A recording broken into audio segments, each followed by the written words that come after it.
what's your thoughts on lifting for MMA? Lifting for MMA. So the overarching point of it is that all the training has to work together. Mm-hmm. And this is for any sport, but I think the MMA fighters have a harder time with it because typically you guys are dealing with so many different coaches. Mm-hmm. You go into one jiu-jitsu coach and one, Muay Thai coach and a wrestling coach and a strength and conditioning coach. And a lot of times those people don't know each other, and they don't communicate with each other. And if they do communicate with each other, they don't do it well. And they all think that they're the most important coach, because people who compete in sports for a living, they got egos. And people who coach professional athletes, they got egos too. And I know that my role as strength and conditioning coach is the least important coach that you have, because you don't have to bench press, you don't have to squat, you don't have to power clean, you don't have to throw a med ball, whatever, to be a professional MMA fighter. You have to train MMA. You got to punch people and wrestle them and do jiu-jitsu and all that stuff. So the role of lifting for MMA is to support everything else. And then, so in doing that, I try not to be tied to specific exercises. I think when people first know of me as a coach for not powerlifting, and I'm guessing that you were probably in this same category. Yeah. That you're like, this guy's just going to make us lift heavy as hell all the time. Yeah. That's because they think that's all that I know about, or that's all that I did. But my background is sport performance coaching before I was a powerlifter. Yeah. And so I'm not married to the idea that we have to squat, bench, and deadlift heavy, or at all even. That, the barbell back squat is a great exercise. It's the best exercise if you want to win a powerlifting meet, if you want to squat the most in a powerlifting meet.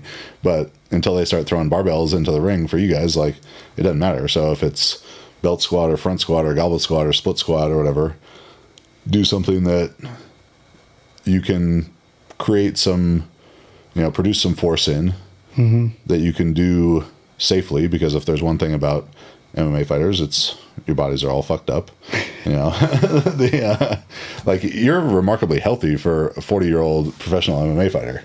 With that many fights? Exactly. When you do a bodyweight squat, your knees don't even sound like, a bag of popcorn. Oh, yeah. So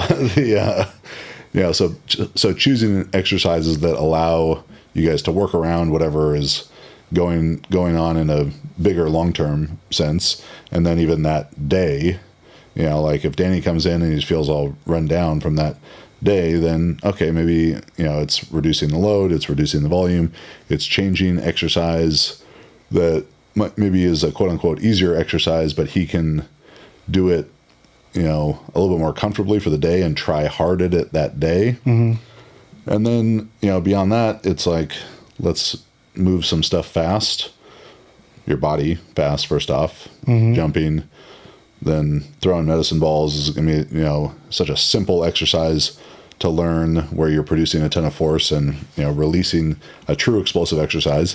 Because even if you're trying to lift weights as fast as you can, you attach bands or chains or whatever you want to it. The bar is still going to stay in your hand at the end, but medicine ball is flying out of your hand. So it's pure explosive power. Same thing with we do all those explosive push-ups and whatnot. So, moving fast, because if just being able to lift the heaviest was what mattered, then you would be interviewing me as the pro MMA fighter. Yeah. But it doesn't matter that much. So well, you did all right. Yeah.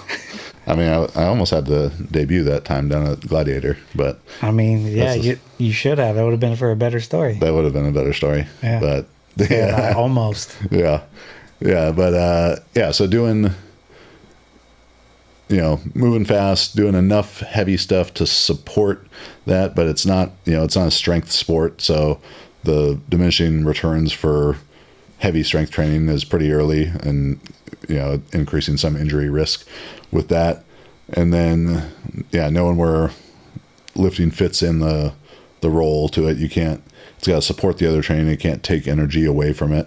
And different times, you know, if you're in a true off-season period, like, okay, yeah, we can dial back, you know, especially if someone needs to lift harder, like 10 weeks, you know, 16 weeks ago for Danny, it was like, all right, we're going to do a little bit more volume and put on a couple pounds here.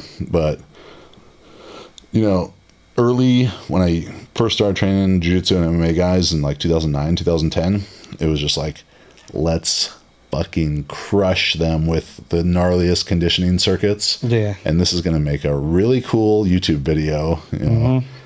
But like looking back at it now, like how, you know, when it was Philippe and Otavio and Homolo and Kyron and all these guys coming to train together, and then they're competing with each other that much harder. And then I'm thinking about how hard they were training jiu-jitsu. And then in which has never been as hard as that. And I'm thinking about what I was having them do. And I was like, I'd have been taking a nap for like 2 days after that stuff. You know, I was not stimulating, I was annihilating. Yeah. You know? So at least beginning to train jiu-jitsu definitely gave me more perspective on it. And then just a better understanding, I think, of what you guys need. Yeah. Well, I mean, I think you're spot on, because I've trained a bunch of different places, and it's so crazy because just to give people some perspective, I mean, strength training wasn't in everyone's routine until about 5 to 10 years ago. It was only some people lifted, you know, and a lot of people, we'd be like, idiot, you know, because they'd be all jacked, but they couldn't fight, you know, and that was kind of the perception 20 years ago. And now it's like everyone does strength training. Like, you have to. It just, what style are you doing?